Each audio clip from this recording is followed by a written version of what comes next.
Hi everybody, this is Joedy Zapara, broadcasting from the Vineyard downtown.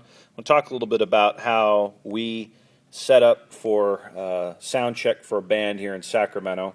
As you can see, we've got a room with some basic mics and musicians and instruments. I just want to go over a couple of things. Let's pretend that you are a band that sets up in a school every week, or like us, you share your sound system with multiple bands. It's really important that once everyone is in the room, got their instruments on, and they got their mics ready, that you set gain levels. And so I want to give you an example of what that looks like. This is a Mackie 24-4, an old school board, but we've got our trim pots at the top, we've got our aux sends, we've got our EQ, and then our pans and our faders. And for instance here, let's pretend that someone's on that lead mic, okay? And you ask them to give you a strong vocal signal. Here's how this works on this board. As you can see, at least, right now, everything is muted, okay, based on all the red lights. But I'm going to just pick a channel here. I've got a wireless mic here in front of me, and I'm going to pretend that I'm the lead vocalist up there. I'm going to say, okay, give me your strong signal. Now in this case, you can see we've got a little bit of a light blinking, okay? That means that we're on channel 19 in this case. And on this board, how you do that is you unmute it, okay? And then you hit the mute solo button. Now right here you can see that we don't have any significant signal in our master fader, but as soon as I hit that mute solo button, the solo light comes on and we start getting a signal. And I'm talking into the mic pretty significantly, although I'm just using my regular speaking voice, and we're already popping all the way up to the 10. So what I'm going to do is I'm going to come over here and I'm going to just pretend like I'm a vocalist. I'm going to go, check, check, 1, 2, check, check. And we're really kind of coming close to clipping. So what I would do if I was a sound person, while the lead vocalist is giving a continuous check, I would go ahead and I would turn the pot down until, I was somewhere more in the 7s, okay?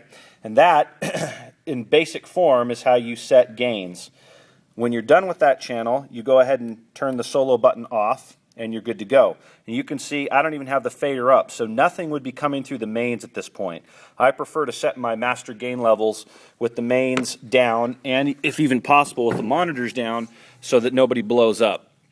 That's how you set a gain on the board. Each channel is the same way. You just repeat that step. If it's the kick drum, you ask the kick drum or the drummer to just hit the kick drum over and over again, like quarter notes, boom, boom, boom, boom, until you tell them to stop. It's important as a sound person that you instruct everybody to continue giving you the signal that you need until you tell them to stop. If it's a bass player, they need to get their loudest bass tone. If it's a guitar player, they need to play you their full-blown distortion patch, or if they're strumming an acoustic, they need to strum that bad boy as strong as they're going to, so that you can get the loudest possible signal out of them, and that's what you use to set your gains. Once you're done with that, you can move on. Before we talk about setting monitor levels, though, let me just give you a word to the wise.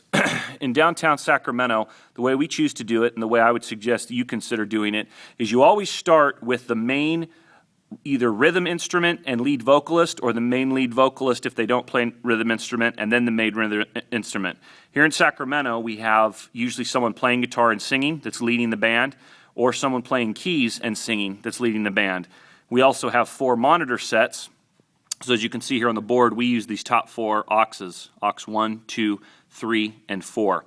The way we'll run is the first person to set their levels and to set them for themselves and for the whole band is that main rhythm instrument and that main vocal. So we'll say, hey, give me vocal, and once I get their trim set, or their gain, that's the white knob on here, for their vocal and their guitar and or keyboard, then I will start turning those up in their monitors. Okay.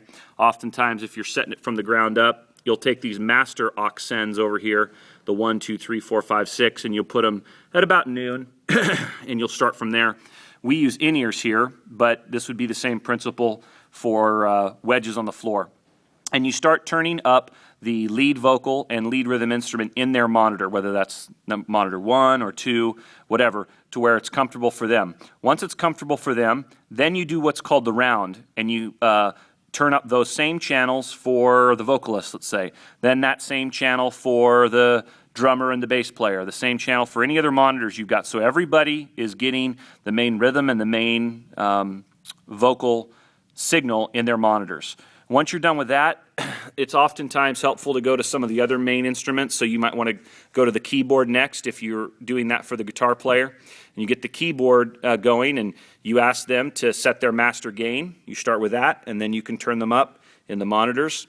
And you just go round and round. And it's important that the people continue to play until told to stop so that everybody can get that signal in their headphones. It's going to take probably 30 to 45 seconds per instrument, per channel, for you to go through and get everything set on the board that you need for the given time that you have to get things set up. So, start to finish, if everybody's on task and everybody's doing their job, you should be able to pretty much set all the gains and set all the basic monitor channels before you rehearse your first song in about 5 to 8 minutes. Once that's done, play through a song, make adjustments after that as necessary, but that gives you a good place to start. If you have any questions,